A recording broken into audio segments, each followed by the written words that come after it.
All right, we're on. So, hello everyone. This is Tom Fox, and I'm coming to you from the world headquarters of Advanced Compliance Solutions, the Compliance Evangelist and Compliance Advocate for the Red Flag Group here in Houston, Texas. And I'm thrilled to announce the first episode blab session of This Week in FCPA with my good friend and colleague, Jay Rosen. Jay, tell us about Los Angeles this morning. LA is nice and quiet. The kids are on vacation, and I am coming to you from the West Coast headquarters of Merrill Translations. And I just want to preface before anything starts between Tom and I and the fireworks, whatever views I express are the expressly views of my own Jay Rosen as a personal and have nothing to do with the Merrill Corporation or my future employers, the United Language Group. So, and of course, I do not have to make such a disclaimer. I stand behind, my corporation stands behind everything I say, and I stand behind what my corporation may say in this podcast. So you've had some news this week, Jay, about Merrill Brink, Merrill Translations. Why don't you bring us up to speed on the corporate machinations thereof? Sure. Thank you for asking, Tom. So exciting news that we've been able to share with our clients over the past couple of weeks. My employer for the last 5.5 years, the Merrill Corporation, has made a strategic decision to divest themselves of its translation assets. And we've been very fortunate that the former founders of PH Brink, Greg and Jeff Brink, have made an offer to basically carve out the translations group from Merrill Corporation. And starting June 1st, we will now be a division of the United Language Group, and we will be the first platform company that the Brinks are using to build a global world-class organization. And what's exciting for me and our customers is that we will now be part of an entity that is 100% focused on translations. And those areas where we focus are helping our clients with FCPA global investigations, and more importantly, helping them from a proactive perspective, helping them communicate their codes of conduct and policies and procedures to a global audience. So we're very excited here at Merrill right now. So what does that mean for someone that you may have serviced previously under the Merrill Brink moniker going forward, Jay? It's absolutely business as usual. The one great thing that, I've had the pleasure of dealing with for the last 5.5 years is just an amazing group of individuals who work globally from New York to London, Galway to Hong Kong. And as of June 1st, all those people just separate from Merrill and become part of the United Language Group. So there will be absolutely no interruption in service. And we're going to have more resources to become a cutting edge language solutions, provider for our clients globally. Sounds like a pretty exciting opportunity. Yeah, we're very excited. Well, excellent. And for those who haven't heard, I have signed on with the Red Flag Group to be their compliance advocate. So you're going to be getting a lot more of what I've been doing in the past: writing, speaking, podcasting, blogging, long form articling, white papering, and all things compliance. This is really going to help me in my self-appointed role as the compliance evangelist. So thanks to the Red Flag Group for giving me this opportunity. And I look forward to communicating with people through some of their streams as well. But and Tom, can you, for some of the people who aren't familiar, can you let them know a little bit more about Red Flag and where you see the intersection of doing compliance and the solutions they offer? Sure. The Red Flag Group is a product and service provider in the anti-corruption compliance space. Their main started off sort of a specialty in third parties and due diligence, and have broadened that out to really trying to bring a variety of technological solutions to the compliance conundrum, particularly in the area of transaction monitoring, training. Have some wonderful training solutions, and with their third-party management tools. So they have a service division, services, which does risk assessments and other work. One of the things that they do very, very well is they put on these very focused roundtables where they bring in 15 to 20 compliance professionals. We have a scenario we pose and we walk through that sort of a best practices manner. I'm going to be involved with that. Also, with my FCPA masterclass, I have one coming up in June, which Red Flag Group will sponsor. We're going to be doing a lot more sort of service work directly with clients that will give me the opportunity to really kind of expand my toolbox around the nuts and bolts, best practices, which I really try to emphasize going forward. So it's a great opportunity. Scott Lane and his team have put together a first-rate company, and I'm really proud to be associated with them. So it's going to be a pretty exciting opportunity for me as well. Well, congratulations, and I look forward to finding out how we can all cooperate together within this space. You want to hit the top three, Tom? Well, first of all, I think I went to a Social Media Marketing World 2016 conference this week, and they communicated to us that the cutting edge in social media marketing is live video. It used to be called live streaming, but that's not cool enough. So it's now live video. And so I decided that what Jay and I needed to do was start a lab session. So if you're listening to this, thanks for, we now are up to 9 attendees, Jay. So we wanted to do this. Well, we're going to put together for you a weekly show. It's going to be 30 minutes. We're going to try to rigorous around the 30-minute mark. So it will give you a kind of a recap, summary, and perhaps a lighthearted way of some of the things that Jay and I think are the most important FCPA activities over the past week. So with that sort of short introduction, we will hop right into it. So we had a guilty plea this week, Jay, and I'm afraid I'm going to have to go to the glasses on this one. Okay. But a gentleman named Dmitry Harder, who is a Russian national, but had been living in the United States, and I believe had worked for a company in Pennsylvania. And what was interesting about this case was really a couple of things. First of all, he was alleged and now has pled guilty to bribing something called the European Bank for Reconstruction and Development, the EBRD. And the EBRD makes development loans, as their name might suggest. And he bribed an official to make a loan to one of his clients, actually 2 loans, for which he was paid an $8 million success fee. So this was the first time I think we'd had a FCPA enforcement action involving this non-governmental organization. So that makes it a little bit unique. Mr. Harder has not been sentenced yet, so we don't know the extent of his cooperation. The other thing to note was, and I have to go real geek out lawyer here, was the judge heavily, and I have to just emphasize, heavily chastised Mr. Harder's counsel for filing not only frivolous motions, but really beyond the pale motions. And the judge sanctioned and slapped down the lawyers so badly that it said that the motions were in bad faith and put additional restrictions on Mr. Harder's movements. That's really unusual for that sanction to be placed on a defendant for conduct of their counsel. So whatever their lawyers put in front of the judge certainly wasn't digging it.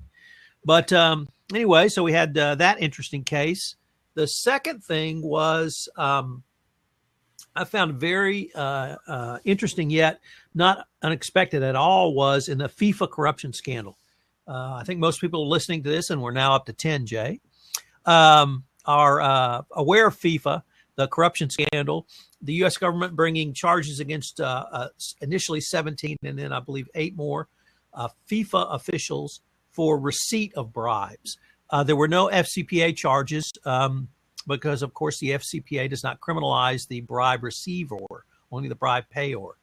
But the U.S. government announced, and the Wall Street Journal reported that the DOJ is investigating a large number of U.S. companies, and including such companies as Nike, DirecTV, 21st Century Fox, KPMG, Citibank, HSBC, Standard Chartered, Credit Suisse, and UBS. I think most Nike was generally believed to have been identified by the name U.S. corporation in the original FIFA indictments, although they were not named as Nike, the company.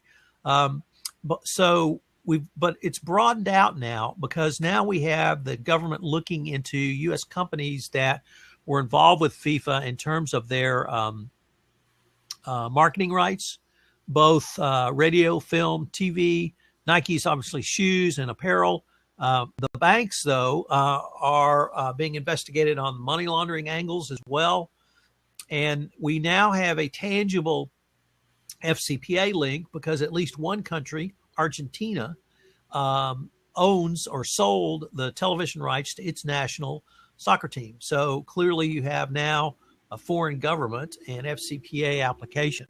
So it's going to be very interesting to see where this may go. And I can only emphasize that after you call Jay Rosen to get your documents translated, that you do an immediate assessment of any business you have done with FIFA, with a regional soccer federation, CONMEBOL, that's the South American Soccer Federation, and CONCACAF, the North American Soccer Federation, and even the national soccer organizations. So the Brazilian national soccer team has come under scrutiny. Two of its leaders that were arrested as part of the initial FIFA indictments. But if you've done any business with any of those national soccer federations, you need to look at what you have done, particularly along the lines of third-party agents. Third-party agents are rife in the sports world generally. I think World Wide Web in basketball. But helping companies to market and sell television broadcast rights is something that's pretty well documented. And if you've done business with any of those people, you need to go back and see if they went through your due diligence process, what the contract commission rates were there's some things as success fees, which were undefined. What were the services? What did you pay for? The services were delivered. And then what's the relationship of those third-party agents to any of the representatives of those national soccer federations or regional soccer federations? But you really need to get out ahead of this now. The U.S. government has really now changed its focus. It's unclear if any of these companies are under criminal investigation, but they're certainly under scrutiny. And now that you know the Department of Justice is thinking about these issues, you need to get ahead of this if you have anything going along those lines. So can we backtrack for a second, Tom? One of the themes that I think that's out there in global enforcement now is that there's a lot more cooperation between the U.S. and its partners globally, anti-corruption, and wondering about your thoughts on why the U.S. government was really the first people in to bring these charges against FIFA, and was it because of the nexus of cash flowing through the U.S., or was it more in line with the global cooperation about people working together and sharing information? I think it was a couple of factors, Jay. The initial case seemed to revolve around a former FIFA official named Chuck Blazer, who is a U.S. citizen domiciled in the United States, and has admitted to receiving huge amounts of bribes to direct broadcast rights, FIFA, CONCACAF, and other broadcast rights. But they got him as the feds got Al Capone for tax evasion, because he wasn't reporting these bribes as cash or as income and paying taxes on them. So they got him through kind of the back door of tax evasion. And then he was able to tell them about the really all-encompassing, overarching scandal involving FIFA. They convinced him, or he was convinced, to cooperate with the Department of Justice by wearing a wiretap to meetings and providing documentation. So he was, I guess he still is, a cooperating witness. He's still alive, although apparently in very poor health. So it started with a U.S. citizen domiciled in the U.S. Running money through U.S. banks involving U.S. tax evasion. So you had clear U.S. jurisdiction. And whether they stumbled upon this larger case or they knew about it or had wind of it, they certainly used Blazer as a way to kind of pry it open. And then I guess the other thing that I would say is that only the U.S. government could really bring this case. Swiss weren't going to bring it. The British knew about it for years because the Sunday Times of London wrote about it in a series of exposés in 2010. and turned over all their documentation to the Serious Fraud Office. Now, whether that's because those countries are FIFA domicile in Switzerland, other countries didn't want to rock the boat around the world's largest sporting franchise. Beautiful game. The beautiful game, obviously here in the United States, not ranked as high. So maybe that has something to do with it. But probably because it started with Blazer, and maybe because politically here, FIFA doesn't have the weight that it has in other countries. Great. So I'd like to kind of spin the axis a little bit more. We want to be cognizant of everyone's time, and we've got about 15 minutes left. A couple of the things that we'd like to talk about going forward. We'd like to briefly address the fact that it's the 4-year anniversary of the Wal-Mart matter being made on the front page of the New York Times. And again, as Tom just said, sometimes these investigations are brewing and they're known about for a while. And I guess the question is what's really changed in 4 years now in terms of the FCPA landscape? And is the government taking a more serious look at global corporations? And what do we learn so far? What do we know now 4 years later that we didn't know before? Well, I think we clearly see greater global cooperation. The numbers, the dollars that Walmart has spent to become truly a world-class compliance organization are just either breathtaking, mind-numbing, or sort of like me standing next to a 747 on its tail. You just have no basis to compare it to, but it's, I think, north of $650 million. Where this investigation may end in terms of criminal sanctions against individuals or the company, it's unclear at this point. The driving point, I guess, right now is the money Walmart has spent has just been astronomical. Whether that it will be very interesting to see whether that helps them, buys them a reduction in a fine and penalty, where this all may go going forward. But it's certainly an anniversary worth noting. I'm glad you brought it up. It really has changed the compliance landscape because Walmart has been very public about the steps they have taken to bring their compliance policy into the 21st century and to really become a global leader in compliance. And they've talked about it. They've written about it. They've put out information about their specific policy. Their compliance professionals have been very open and willing at conferences to share about what they've been doing. And they've also created a chief ethics officer, which I find very interesting as well. So, kudos to Walmart, but it's a very significant anniversary this week. And we got to give kudos to the New York Times for breaking the story. So I think maybe at some point we can explore the realm of the fourth estate and compliance enforcement and betterment going forward. But it's certainly an anniversary worth noting. Now, with that greater transparency, do you think there's been do you think that necessitated the move on the DOJ's part to actually bring on a full-time in-house compliance consultant to try to help really put out some bright lines there on what other companies need to do to have a world-class and effective compliance program? I wouldn't have tied it to Walmart, but maybe more to Andrew Weissman coming on board. I think when he was in private practice, that was one of the key themes he emphasized. Although he had some other foci as well. Nevertheless, the bringing on board of the Compliance Counsel sort of ties in with the Yates Memo, ties in with this new pilot program to really give, I think, companies an opportunity to engage in specific steps which can reduce your fine and penalty if you find yourself on the wrong end of an FCPA violation. It also gives the DOJ, I think, a better opportunity to understand really what are best practices and what is effective within a specific corporation, because that's really the role of Wei Chin, the new compliance counsel.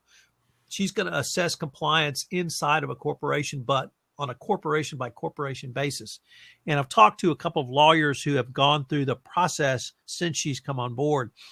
And they said they really noted a change in how much she has been able to focus on what they have done and what the facts and circumstances around their company is or are going forward. So, of course, we'll have to see how it all plays out going forward. It may take a year, which is the length of the new pilot program. but it's got a lot of significance for the compliance practitioner. So two quick things just for us to think out there in the audience, and we probably won't get to it right now, but there's been some talk out in the press that maybe they want to actually grandfather this period because there really wasn't a lot happening from an FCPA enforcement perspective last year by both DOJ and SEC. So one thought might be current companies and corporations that are being investigated, maybe they can also ride along on this program and see if they can get credit from it.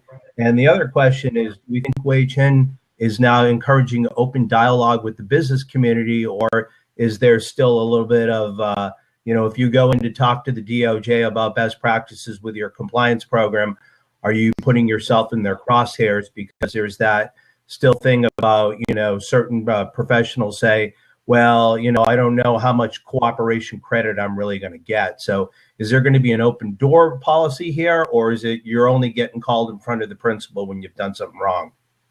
Or is it just someone who's been a Boston Red Sox and New England Patriot fan all his life and sees conspiracies everywhere, even when they don't exist? And, everybody can have a bad century, but hey, what the heck? Just because we won 5 doesn't mean people still aren't out to get us. So kudos to seeing the conspiracies everywhere. Or was this really your kudos to the recent 6-part X-Files series?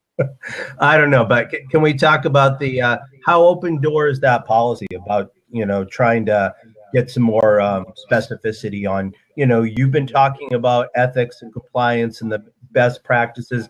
We've gone from talking about, what did you know, who did it, and what did you do to take care of it? Right now we've got different things. We've got the Hayes Memo. We've got, the Yates Memo. Is FCPA enforcement changing, or has it always been the same, but now it's getting a little bit more ingrained in people's business ideas that, there's no longer the ostrich defense. You can't bury your head in the sand, but it's out there. It's going to affect you if you do business globally, and you have to be smart about this and start taking steps to properly inoculate yourself and your workforce. I would agree with all of that, Jay, but maybe take it a step further. That I see the Wei Chin role is, and particularly the details set out in the pilot program is bringing rigor around a process that DOJ may have been doing on an ad hoc or lawyer by lawyer basis. And to put some written parameters around what they're thinking, what they're looking for, so that companies can maybe do their own gap analysis or risk assessment to see if they are following through or putting the kinds of strictures in place that DOJ is talking about. As to the ability to comment or make suggestions, I think we saw in the Harvard Business Law Review a lengthy article, and I forget the name of the CCO who penned that piece, raising questions with the DOJ, lots of questions about benchmarking. How do we benchmark our compliance program? So I think there is I don't know if you'd call it informal or formal. We're up to 13 viewers. Dialogue of with companies in the Department of Justice. And I think the thought is that Wei Chin will work with the compliance community and the business community to see if we can put some additional rigor around that. Great. So, Jay, I see we've got about 4 minutes, so I think I've talked most of the time. Why don't you kind of close us out with some of your final thoughts on our initial episode or initial blab session of This Week in FCPA? So first, a commercial. In the future, going forward, this blab session will start at 9 a.m. Central Time, and it will be at 7 a.m. Rosen. Let's get ready to go to second grade time here on the West Coast. So we're looking forward to you getting your coffee, joining us to talk about what is on our minds. I think what I'd like us to look at for the rest of this year and This Week in the FCPA is to see if we are at a real game-changing moment here. There's been so much that has happened in Q1, not only from a settlement perspective, but also just there seems to be so much opportunities for teaching lessons in the world. VW just settled a big portion of their EPA thing, and there's still, everything open from the shareholder suits against them. So when you look in the world, and every time you turn the page, it's FIFA, it's the Brazilian government getting impeached, it's VW. It seems more and more that we are getting into a highly regulated situation, that now are all car companies guilty because of what VW did. So my question for us to look at as we move throughout 2016 is to see, was last year a lull from FCPA enforcement?